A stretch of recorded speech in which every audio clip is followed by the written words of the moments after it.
can't believe this guy made it in. It's awesome. We had last night, we were like, nah, we just write that off. There's no way. We'll talk to him on the phone, but no, that Latin blood, man. Boom. Snow doesn't mean nothing. Please welcome Carlos Mencia. We almost didn't make it. Not only you, but your whole battalion here, your group. I said if I'm going, you guys are going. I said I don't care. Openers got to deal with what it takes to be a headliner. Yeah. New Brunswick at the Stress Factory is where you're going to be appearing this week. And Vinny Brand, our good friend. Yeah. He's good. I think the weekend shows are sold out. We added a show on Sunday, and I don't know what's left for tonight. But tonight I already got like 5 emails. You better not cancel tonight. I got tickets. I got a guy who's on hold who wants to talk to Carlos real quick. Let me go to Kevin on the phone line. Hey, Kevin, how you doing, man? Hey, good morning, guys. How you doing? Good. You wanted to mention something to Carlos? Yeah, and Carlos, hey, how you doing? In 2008, I was in Iraq at Camp Liberty. I remember. Liberty, Slayer, Stryker, Balad. Yeah. And you gave a performance there, and I got to tell you, I just wanted to thank you again. You met with a bunch of our guys and after the show, and just wanted to say how much we appreciate you coming over there and doing a USO tour and entertaining us during that time. Oh man, I love going in the Middle East and performing for the troops. Those are the greatest shows ever. It's got to be cool. Well, I remember first of all, the first time I landed, right, they do this thing called the combat landing where they come in at like 45 degrees. I've heard about and then they're swishing back and forth. So they say, we're going to prepare.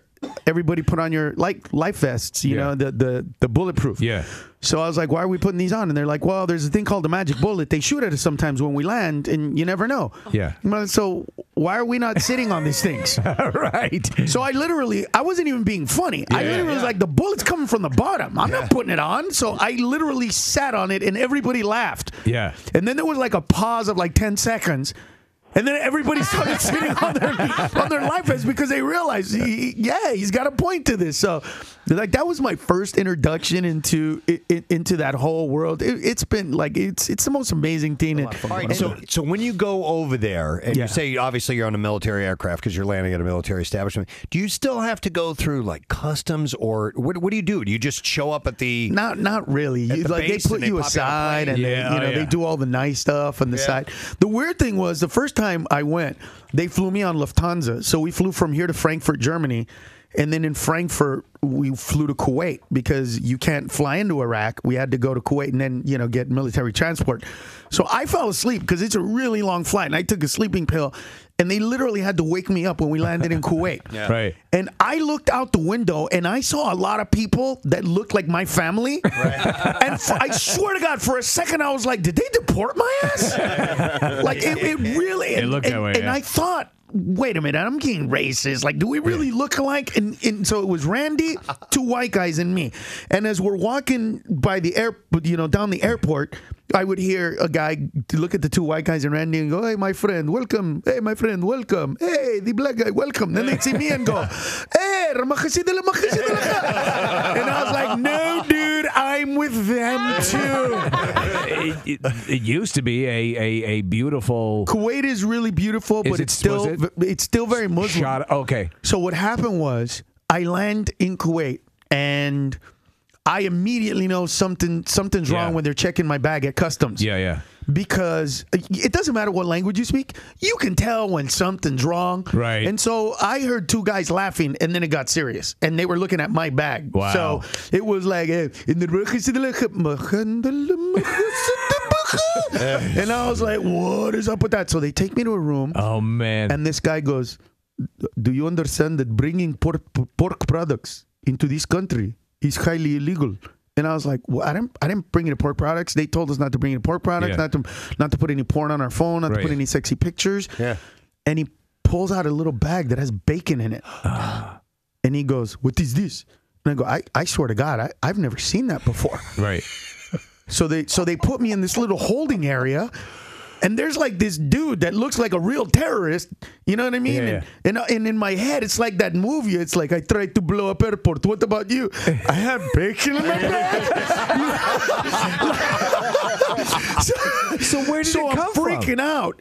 And inevitably, they let me go. So when I come back to America, I try to tell my dad, I go, "Dad, you're not going to believe what happened. Yeah. And he starts laughing. And he goes, they found the bacon. I'm like, you son of a bitch. Did you seriously put bacon in my bag before I left? And he's like, I thought it was fun. It was funny. It's not funny, dude. That's serious over there. And he's laughing and he's like, but it was turkey bacon. I'm like, you son of a... Oh, my God, it was turkey bacon. He put turkey bacon in my bag. That's why they let me go. I had no idea what it was.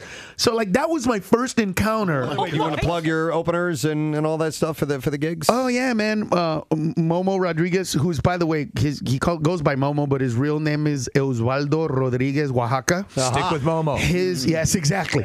His great uncle was killed by... your grandfather was killed by Zapata? What? Zapata, really? Or Pancho Villa. Pancho Villa killed Pancho Villa? Yeah. Wow. And you know Anthony Quinn? Yes, the great Anthony Quinn. Yeah. You remember that jawline? Yeah. You see the jawline right there? Yeah. No, seriously. That's his uncle. Are you kidding me? Yeah, that's... Anthony Quinn was known for... he was a Zorba. whore master. I mean... A whore master? Yeah, he had so many women. That's the story, right? Oh, yeah. This guy is the opposite of that. This guy is a little bitch, and he's about to marry my cousin. He is. He really is. The one you almost slept with, or... No, she's too old for it. She's too old for it. She's another adopted one. And then Cisco just came on with us. Cisco is from Dominican Republic. Yeah. Okay. But for some reason thinks he's not black, even though he's obviously black. Like all day long, that's our conversation of like, dude, you know you're black. I'm not black.